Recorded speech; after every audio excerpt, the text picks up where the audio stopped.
lagi di program Dikma Dialog Mahasiswa. Tentunya hanya di Kana Media Kampus IAIN Kediri. Dikma kali ini bareng sama saya Lila Nur Farida yang akan menemani pemirsa, dan tentunya kita akan membahas tema yang sangat menarik nih, yakni tentang tips mahasiswa lulus tepat waktu. Dan untuk membahas tema yang sangat menarik, tentunya saya sudah bersama dengan narasumber yang menarik pula. Saya sudah bersama dengan Kak Umi Nur Khalifah. Assalamualaikum Kak. Assalamualaikum, saudara Nila. Gimana nih Kak kabarnya hari ini? Alhamdulillah sehat luar biasa ya kan. Hadir khusus di kakak media. Iya. Ini perjalanannya tadi gimana Kak? Kebetulan ini tadi ramai lancar. Oke, pemirsa, kita sudah bersama dengan Kak Umi Nur Khalifah. Dan sebelum kita membahas tema kita, saya akan kasih sedikit ulasan mengenai tema kita pada Dikma kali ini. Mahasiswa merupakan salah satu peran penting untuk pendidikan yang ada di Indonesia. Dan semua mahasiswa tentunya mendambakan yang namanya lulus tepat waktu. Lulus tepat waktu berarti merupakan sebuah prestasi. Dan prestasi akan membuka kesempatan menjadi lebih banyak. Dan lulus tepat waktu ini bisa disebut gampang-gampang susah. Otak Angel tidak menjadi jaminan untuk mahasiswa bisa lulus tepat waktu. Dan nyatanya banyak sekali cerita berbeda dari setiap mahasiswa untuk menyelesaikan studinya. Dan untuk Dikma kali ini kita akan membahas tema kita bersama mahasiswa yang merupakan salah satu alumni dari IAIN Kediri dan tentunya lulus tepat waktu. Saya sudah bersama dengan Kak Umi Nur Khalifah. Oke, kita langsung aja nih ya bahas-bahas ya. Kak Umi ya panggilnya ya. Boleh silakan mau manggil apa saja, boleh masih berhubungan dengan apa saja. Oke, Kak Umi. Kak Umi selama kuliah di IAIN Kediri nyambi di apa sih? Alasannya? Kebetulan sih hampir prodi hukum ekonomi syariah ya. Kalau ditanya alasannya apa, karena pada saat itu milih-milih, mau nggak mau itu harus masuk. Mau masuk ekonomi syariah nih awalnya, terus cuma kayak kok gimana gitu, akhirnya agak malu sedikit ada masuk syariah. Tapi emang tujuannya dia yang begini Kak? Kalau tujuan membicarakan tujuan sebenarnya bukan dia jujur aja. Tetapi setelah menjalani di IAIN Kediri kok enak gitu. Makin banyak ada rasa syukur gitu. Akhirnya ya sudahlah, kita jalani di sini, kita cari apa yang sebenarnya ada di IAIN Kediri. Terus kesibukannya Kak Umi setelah lulus dari IAIN Kediri kayaknya betul banget ya. Ini kalau dibilang sibuk banget sih juga enggak ya. Tapi alhamdulillah ada. Jadi kebetulan sejak dari semester 7 saya ini sudah magang di salah satu kantor advokat di Kota Kediri. Akhirnya setelah lulus kuliah pun juga masih di tempat yang sama, ujian profesi dan lain sebagainya tuh di tempat yang sama. Itu kayak magang sendiri ya Kak, bukan dari kampus ya? Ya, internship yang saya pilih sendiri kebetulan, saya kenal dengan beliaunya, akhirnya kok saya ingin magang mempelajari hukum lebih dalam sisi hukum acara, akhirnya sampai sekarang di tempat atau di kantor yang sama. Tapi itu enggak kayak mempengaruhi kuliahnya, enggak apa ya Kak? Kayak nilai gitu, kesibukannya nambah gitu ya? Ada. Bagi saya, ketika kamu sudah mengambil organisasi tertentu, mengambil kegiatan di luar kampus, artinya kamu sudah harus bisa bertanggung jawab dengan apa yang kamu ambil dan tidak boleh kuliah itu disampingkan. Oke. Saya kira demikian ya. Di nomor 1 kan tetap ya yang kuliah. Tetap kuliah itu tetap nomor 1, cari ilmu tetap nomor 1. Terus pengalamannya Kak Umi selama di IAIN Kediri nih, selama ngampus, pengalaman yang menyenangkan gitu. Bisa diceritakan?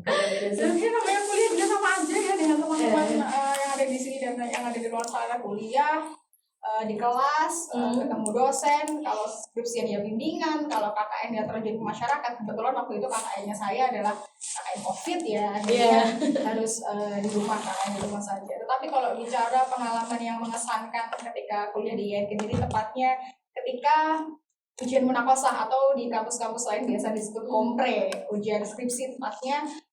Dadaan hamin seminggu itu saya dapat penguji bukan dari kalangan dosen-dosen IAIN Kediri tetapi dari UIN Kiai Haji Ahmad Shodiq Jember. Itu hamin seminggu saya harus mempersiapkan suatu materinya dengan penguji baru. Tantangan tersendiri ya Kak ya? tantangan juga sesuatu hal yang menyenangkan sih saya kira gitu. Iya. Oke, terus kalau hambatan nih Kak, selama jadi mahasiswa mungkin ya kayak apa sih yang susah? Oh ya, semuanya saya kira bisa dipelajari. Semua orang pasti bisa lah belajar itu seperti apa. Pasti semua orang punya cara belajar sendiri-sendiri. Kalau hambatan sendiri mungkin lebih ke duit. Itu Kita benar. realisasi jadi kita hambatan duit deh. Karena begini, beberapa buku-buku hukum itu memang mahal ya, Pak. Sebenarnya di jurusan-jurusan lain juga punya buku yang mahal kan pastinya ya. Kebetulan pada waktu itu COVID pertama di tahun 2019 ya. Tahun 2019 masuk ke 2020 itu saya semester 4 kebetulan. Itu saya mulai mempelajari hukum acara. Ada salah satu buku legend, semua orang hukum pasti tahu buku ini ya. Ini bukunya Yahya Harhab, hukum acara perdata, itu harganya mahal banget. Kalau di Kota Kediri, di salah satu toko buku Kota Kediri itu harganya 350. Ya enggak, ini COVID nih, awal COVID 350.000 untuk beli bukunya itu setara bantal lah, gitu. Bukunya tebal banget. Mau beli buku, nggak beli butuh, mau beli duitnya kok enggak gitu ya. Kebetulan karena anak beasiswa jadi harus adjust pengeluaran sendiri gitu. Tapi ya kalau hambatan sih mungkin di duit karena buat beli buku dan sebagainya. Oke gitu. Tapi bisa teratasi dong. Alhamdulillah. Oke, terus ngomong-ngomong nih ya, katanya Kak Umi ini nggak katanya emang iya lulus tepat waktu ya. Alhamdulillah. Syukur ya. Dan merupakan mahasiswa terbaik juga, masya Allah. Alhamdulillah. Masya Allah banget ya. Terus menurut Kak Umi sendiri manfaat lulus tepat waktu untuk masa depan tuh apa sih Kak gitu? Yang jelas dan yang paling ada di depan mata, nggak bayar UKT. Iya. Kuliah sebenarnya di INKRIT tidak mahal. Sekali lagi kalau dibandingkan dengan universitas lain tidak semahal itu. Tetapi bayar UKT kan tetap duit ya. Iya. Tetap duit. Kita ada yang minta orang tua, ada yang kerja sendiri dan sebagainya kan. Akhirnya kita tidak perlu membayar uang lebih selama masa kuliah. Itu sih saya kira itu yang paling terdampak dan paling kelihatan. Tapi ketika kayak ngelamar kerja itu berguna juga ya kayak lulus tepat waktu. Saya kira kok teman-teman saya akan tetap ditanya ya, kamu lulus tepat waktu atau kamu lulus lebih dari 4 tahun gitu, pasti akan ditanyakan. Cuma kalau saya sendiri apakah mengalami wawancara kerja lalu ditanya secara langsung, kebetulan saya belum pernah seperti itu. Tapi itu nantinya juga akan mempengaruhi ketika kita diterima atau enggaknya ya. Mungkin demikian karena jujur saja melamar pekerjaan setelah lulus S1 ini saya belum pernah gitu, karena kan saya meneruskan dari saya yang sudah semester 7 ini harusnya di tengah-tengah program. Oke. Terus kayak motivasinya Kak Umi buat lulus tepat waktu? Motivasinya karena saya anak beasiswa supaya nggak bayar UKT pertama. Yang kedua nih, ya udah ngapain lama-lama ya, bosan lihat orang-orang itu terus bosan gitu ya. Jadi ya udahlah kita lulus tepat waktu, toh juga kita nggak perlu membebani pikiran orang tua ya. Kayak anakku kok nggak lulus gini apa gitu ya, nggak perlu membebani. Tapi menurut Kak Umi sendiri nih ya, kalau lulus tepat waktu itu kan kadang ada ya kayak dari anaknya tuh emang pingin gitu lulus tepat waktu terus rajin, tapi emang dari kayak apa ya kayak prodinya atau fakultasnya kurang mendukung gitu. Ya, gimana ya caranya? Itu saya setuju. Tapi saya kira masih ada sedikit kesempatan atau celah di mana kalian tetap bisa lulus tepat waktu meskipun dari sistem skripsiannya di kampus itu ada yang persulit ya, dengan cara yang mengajukannya dari awal, jangan nanti. Jadi ketika mulai masuk KKN atau sebelum KKN ketika sudah bisa mengajukan judul ya langsung ajukan judul. Oke, gitu ya. Manajemennya kita diatur sendiri. Oke, kita akan meneruskan pembahasan kita ya, Kak Umi. Kak Umi sendiri ini kesibukannya selama menjadi mahasiswa di luar kampus atau di dalam kampus? Bisa diceritakan? Sebenarnya kesibukan tuh ini ya, saya tuh termasuk mahasiswa kupu teman-teman sekalian, kuliah pulang. Cuma kembali lagi kalau di kampus itu saya ikut HMPS atau himpunan mahasiswa program studi gitu. Cuma tidak terlalu aktif, tidak seaktif teman-teman sekalian. Terus kalau di luar kampus kan karena pondok, aktif di pondok, aktif ngajar les juga. Gak banyak kegiatannya yang jelas. Itu banyak. Gak banyak, dan saat itu masih bisa malas-malasan masih bahan. Oke, terus dengan kesibukannya Kak Umi yang menurut aku banyak nih ya, itu gimana nih tips bagi waktunya biar bisa imbang, kampusnya juga jalan terus kesibukan juga gitu. Kebetulan pagi sampai siang. Nanti kuliah nih. Kebetulan kalau saya ke RS teman-teman ada tipsnya nih. Oh iya. Jangan pulang lebih dari jam 12 siang gitu ya. Karena sore kita harus ngajar les gitu kan. Malam setelah maghrib kita harus fokus di pondok ngaji. Akhirnya kan pagi sampai siang kuliah, sore nanti disempatkan untuk istirahat sama ngajar les, malamnya nanti kita ngaji. Jadi kayaknya juga di itu ya. RS itu penting teman-teman. Cari dosen yang enak, cari waktu yang enak gitu. Supaya kita bisa jalan-jalan gitu. Tapi kadang itu Kak, apa ya, dosen yang enak tuh di waktunya yang nggak tepat gitu, yang kayak kalau saya kalau ada waktu yang enak atau dosen yang enak, saya pilih dosen yang enak. gitu ya. Karena sebagai murid tuh katanya bisa milih dosen, tapi kalau dosen itu nggak bisa milih murid. Gitu sih. Bener banget. Terus nih menurut Kak Umi sendiri, penyebab mahasiswa kan banyak banget yang harus tepat waktu tuh. Penyebabnya tuh apa sih? Mungkin ada yang dia sambil kerja, akhirnya mata kuliahnya tertinggal. Ada juga yang mungkin sibuk organisasi, ini yang sebenarnya sibuk organisasi gitu. Cuma kembali lagi dengan kesibukan kamu yang sesibuk apapun kamu, kuliah itu tetap harus nomor satu bagi saya. Inkaso aku, kalau kalian punya pendapat lain, monggo ya. Cuma kalau dari perspektif saya, meskipun punya pekerjaan, meskipun punya organisasi yang juga harus dipentingkan, kuliah itu tetap harus nomor satu. Karena emang tujuannya kesini kan kuliah. Ya, cari gitu. ilmunya lewat kuliah ya. Kalau cari ilmu di tempat yang lain, monggo. Tapi kuliah tetap harus dilepaskan. Benar sih. Terus tadi kan penyebab dari mahasiswa yang itu kan biasanya ada tuh yang malas-malas gitu lah. Ya, ada. Terus apa? Malas itu berakibat gak sih Kak buat kita nggak lulus tepat waktu? Terus cara mengatasi sebuah kemalasan menurut Kak Umi? Sebenarnya kalau malas sama malas ya. Saya juga malas ya. Ngaji malas, belajar malas aja. Semua mahasiswa saya kira punya rasa malas, punya rasa mager gitu ya. Cuman kembali lagi, kamu boleh malas. Kasih waktu untuk kemalasanmu ini berkembang saya kira. Tapi setelah malas 1-2 jam ya kamu harus kerja atau belajar lebih dari 1-2 jam itu tadi. Kalau bagi saya, lepaskan dulu malasnya. Kalau mau jalan-jalan silahkan jalan-jalan, asalkan nggak lupa waktu. Gitu ya. Malas itu nggak apa-apa, tapi nggak boleh diterus-terusin. Benar, gitu. jangan diterus-terusin. Iya. Oke, terus untuk tips dari Kak Umi biar mahasiswa bisa lulus tepat waktu. Kan Kak Umi udah lulus tepat waktu nih ya, gitu. Yang jelas tipsnya jangan sampai ngulang mata kuliah terlalu banyak. Gitu. Kalau mau bolos, biasanya kan dosen selalu kasih kita toleransi ya. Iya. Kamu boleh tidak masuk atau absen selama 3 atau 4 kali. Tetapi kembali lagi, kalau bisa nggak absen lah, ya udah kita kuliah aja tiap hari supaya kita nggak mengulang. Karena pasti dosen itu toleransi kok. Kalau kita absennya full terus, ya saya kira mungkin dosen seenggaknya kasih nilai kita lulus lah, B gitu misalnya, saya kira. Jadi pokoknya jangan ngulang mata kuliah banyak-banyak. Kalau sibuk di luar kampus, organisasi, kerja atau apapun tetap prioritaskan. Saya kira gitu ya, jangan menyibukkan diri terlalu di luar jam kuliah gitu ya. Oke, ngomong tadi Kak Umi ikut HMPS ya? Di luarnya nggak ikut apa-apa?